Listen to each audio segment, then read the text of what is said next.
Hey guys, welcome back to Saving Green. Today we're going to talk about our car. The car that I think is one of the best and most economical and greenest cars available right now, but it's a car that just isn't very popular and not a lot of people know about it. So let's get into the review.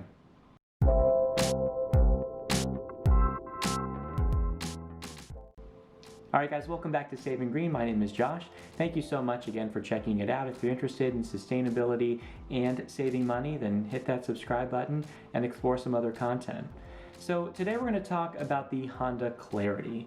Now, whenever I tell someone that we have a Honda Clarity, they're like, is that a Corolla? Is it a Civic? No, it's a plug-in hybrid and it's awesome. So the Honda Clarity was Honda's answer to the Toyota Prius, and they took it one step further. The car was developed with 3 different drivetrains, a all-electric version, which is available only in California, the hydrogen fuel cell, which is again also available only in California, and the plug-in hybrid, which is available nationally. There's just about a dozen available because, again, it's not very popular. But that's a real shame, but I digress.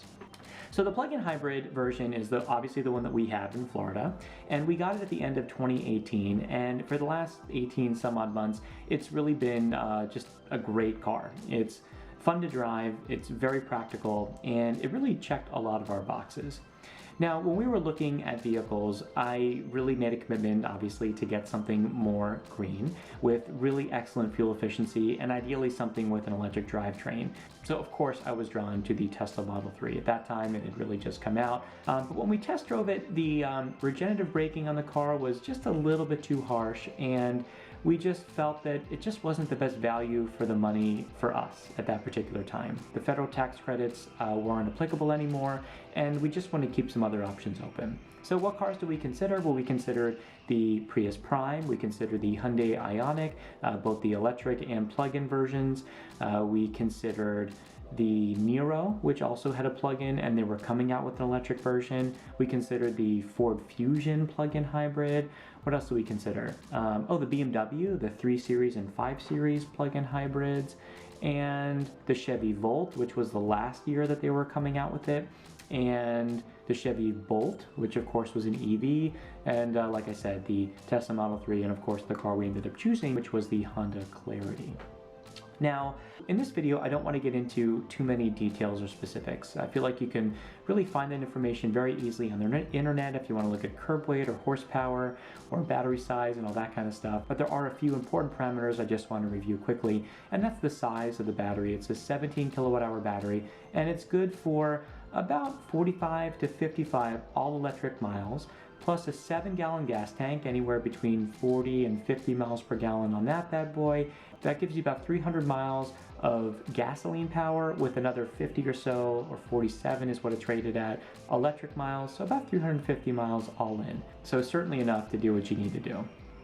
And the reason why we got this vehicle is that the all-electric range really made this car and allows this car to function like an electric vehicle most of the time. About over 90% of my driving miles are done in all EV mode, and I did a previous video, which I will link down below, how I went through the calculations of certain driving parameters to really price out which option we think was going to be best for us, and I welcome you to do the same so that you can determine whether a specific drivetrain is good for you. And that previous video discusses plug-in hybrids, standard hybrids, battery electric vehicles, gasoline, and diesel-powered vehicles as well.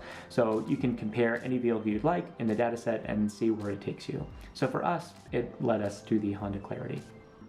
So I think that one of the reasons why this vehicle isn't more popular is, well, not only is it not really well advertised in my opinion, but the look is, well, it's a bit polarizing. So the front of the vehicle, I think, has a really cool, aggressive style. It has almost these like Predator-like LED lights in the front. Those are always on, and I think it really is a very distinctive, futuristic look.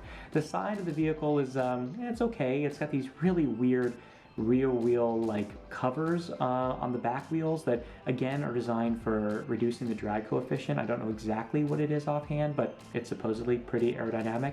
And the back of the car is a little wonky. I don't know how else to say it, but that's because the car was designed to hold the battery and the fuel cell tank and they use the same chassis for all the different vehicle models, so it is what it is. But it's a functional trunk, and the seats do fold down, so you do get a little pass through there. The problem though is that the rear window doesn't connect with the trunk, so it's not a hatchback, even though it kind of looks like one. I think they lost some points there.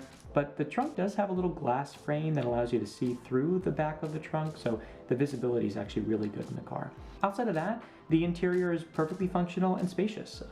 It's comfortable, it's all synthetic, environmentally conscious materials. There's no animal products used. It's a vegan car, supposedly.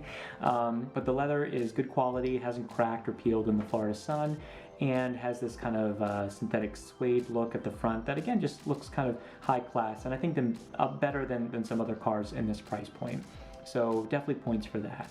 I think the infotainment system is functional. The touring model that we have does have navigation, it's got voice assistant, all that kind of stuff. It's fine, it's a little outdated, it's a little sluggish, but it does have CarPlay, so that kind of makes it a moot point. But again, the car is perfectly fine. I usually leave the front screen on the EV mode, so I can always track my miles and kind of see when I may be needing to recharge or refill up. But there's plenty of different customizable settings. It has lane assist, it's got stop and go cruise control, it's got automatic braking. It's basically got this brake hold function where at a stoplight you just take your feet off the brake pedal and just live in luxury for those 15 seconds. So it's great. I mean, it's got all the tech features that I would want.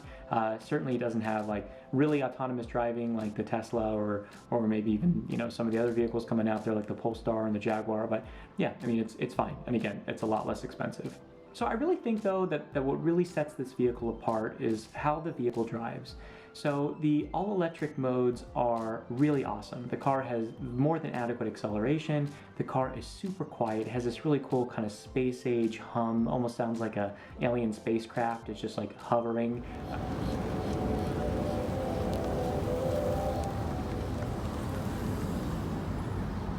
That's to inform and alert pedestrians that the car is in fact operational, something the Tesla doesn't have. But I think it's cool. It's really quiet. You can't really hear it from the inside, again, because the car is pretty solid.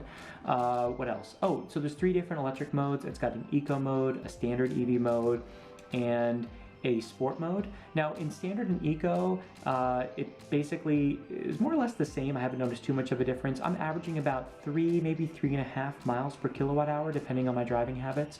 The more highway driving, the less efficient the car is going to think that your driving is. In sport mode though, it does engage the internal combustion engine a little bit more easily. You can very easily see where you are on the acceleration tab. The accelerometer has this blue gauge and a white gauge, and as long as you stay in the blue, you're going to be an EV, and it's really easy to just basically live in EV mode almost entirely. So that's kind of really cool.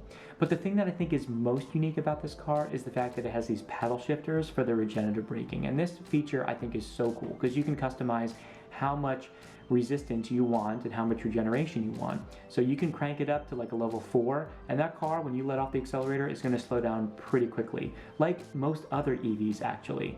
Like for example, the Mini and the Tesla I think have a pretty mid to firm regenerative braking mode, and you can't adjust it, but this car you can. You can back it off to level 3, 2, or 1, or just off completely. And it's cool because as you're coasting, you can see the electric mileage counter slowly creep up. So it's kind of a fun little game. And then as soon as you accelerate again, it kind of dips back down. In sport mode, it actually remembers the last setting, so that's kind of neat. So if you like it always in a particular range, you can just leave it, set it, and forget it. And I think that's what's really cool about this car. You can really have it do what you want it to do and really customize and tweak it to your desires, or you can just drive it like a normal Honda Civic and just not worry about any of the eco modes at all, and just drive it more or less normally. Plus, with HV mode, you can engage it whenever you want, disengage it whenever you want, and you can even hold it down, and that engages this charge function, which allows you to charge your battery up to 60%. So if you have a long road trip and you're on the highway and you're getting off soon, for the last few miles, engage that charge mode, and it'll use a little extra gas, a little extra juice. It's not the most efficient way to charge your battery, but it's really helpful. You can make sure that you get off and you'll have battery power to spare. So why do we pick this plug-in hybrid? Because it's really the best of both worlds. You can live in EV mode most of the time if you want to. Plus you have the convenience of a gasoline-powered internal combustion engine. So in 2020, yeah, it'd be great if we had the ability to have efficient, fast charging stations all over the place, but that's not really the way it is. And we live in Florida, so we always have to keep in mind that very likely scenario that if a hurricane's coming and we need to get the heck out of here, we don't want to wait around and charge the car, or risk the car just stalling somewhere on 95 as we're fleeing the state. So we don't have to wait for charging stations. We can just fill the car up and go. And because the car is really efficient just in hybrid mode, it's just really nice to have that peace of mind.